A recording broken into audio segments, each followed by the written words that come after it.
Hi there, I'm Avery Young. I am an international board certified lactation consultant. And in this channel, I want to help you make sense of your feeding problems so that you can understand how to solve it. And in this video, I want to talk about what it means when your baby is sliding on and off of your body. So you latch your baby, and instead of them staying latched for the whole feed or for most of the feed, they constantly are coming unlatched, and it's making things really difficult for you, and you don't understand why.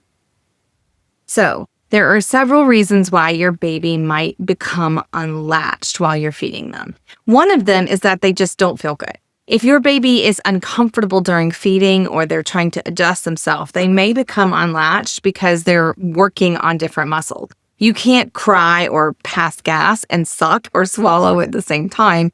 And passing gas doesn't feel good. And so that's always going to trump feeding. So if your baby gets gassy, then they may unlatch because they're trying to use their mouth muscles in a different way so that they can bear down with their abdomen to push gas out. So that can cause your latch to be unstable. But the most common reason that your baby's latch is unstable is because they aren't using all of their muscles in their mouth to stabilize your body. Your baby's mouth muscles are just passively hanging on there instead of actively working to create a suction and seal to help make milk flow. This is particularly true if you happen to have a strong letdown or a fast letdown.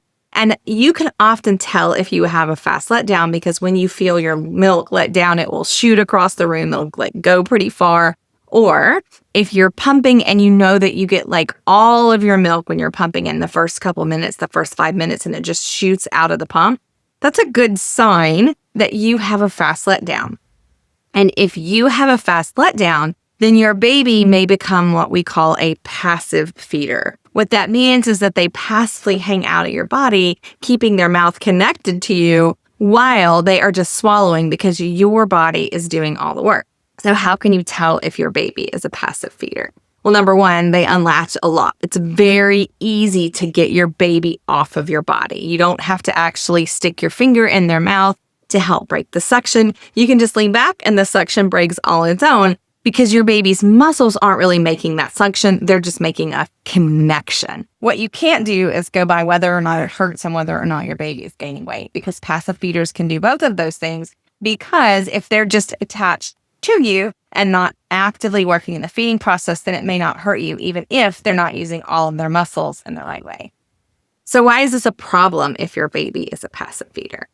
The reason why being a passive feeder is a problem is because if your baby doesn't practice using their mouth muscles and you don't know that they're relying on your letdown, then as your supply starts to go down, their mouth muscles aren't improving to catch up. And so if you were doing 80% of the work and they were doing 20% of the work to make up 100% of those calories, if you start doing 50% of the work, they're still only going to be able to do 20. And now they're only able to get 70% of the calories they need. And so what happens is that your baby looks like they're gaining weight, and then all of a sudden they start to fall off and nobody knows why. It's a big surprise and everybody panics. And it's surprising because you thought everything was fine all along. Here's the thing about passive feeders. They are fantastic fakers. They hold their mouth open. They can look like they have a good latch if somebody is only looking at the outside and they're just looking at whether or not it hurts you, whether or not their mouth is wide, and whether or not your baby is gaining weight. All three of those things can be true if your baby is a passive feeder. And then when the weight starts to drop, now all of a sudden it looks like we have a big problem when we actually had that problem all along. So what can you do if you have a baby that's a passive feeder? Well, the first thing is to just recognize that your baby is a passive feeder. Sometimes there's not a lot that you can do about it, because if you have a forceful letdown or a strong letdown, you can't change that, but we can recognize that that's what's going on. So you can just work on exercises to help your baby's mouth muscles work and move so that if your supply starts to slow down, then your baby can start to catch up. So what does it mean if your baby is a passive feeder? Is that a bad thing? None of it is ever bad. We just have the babies that we have, but it does mean that there are some things that you want to be aware of. The first thing that you want to be aware of is that your baby may be dependent on your supply. So If you are thinking about sleep training, taking longer stretches at night without removing milk, then it's important that you understand that your baby may be relying on your supply, because if you do that, when you start to stretch out milk removal, then it's possible that your supply can go down. And that doesn't mean that it is wrong to stretch out milk removal. It just means that you need to figure out what is your biggest priority. If your biggest priority is breastfeeding or chest feeding or giving your baby as much milk as you possibly can, then stretching out those feeding sessions may undermine the feeding goals.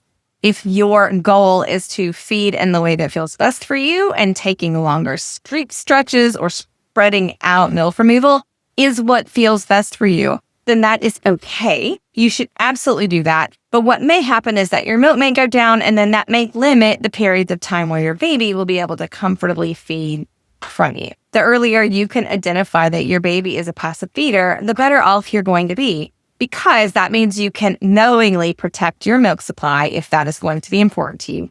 And you can start doing some exercises with their mouth muscles to keep those mouth muscles engaged, even if they aren't staying engaged during feeding. So if you have a passive feeder, that is not a bad thing. It's just something that you want to be aware of so that you can make the right decisions for your baby. And it's something that gets missed all the time in the world of infant feeding.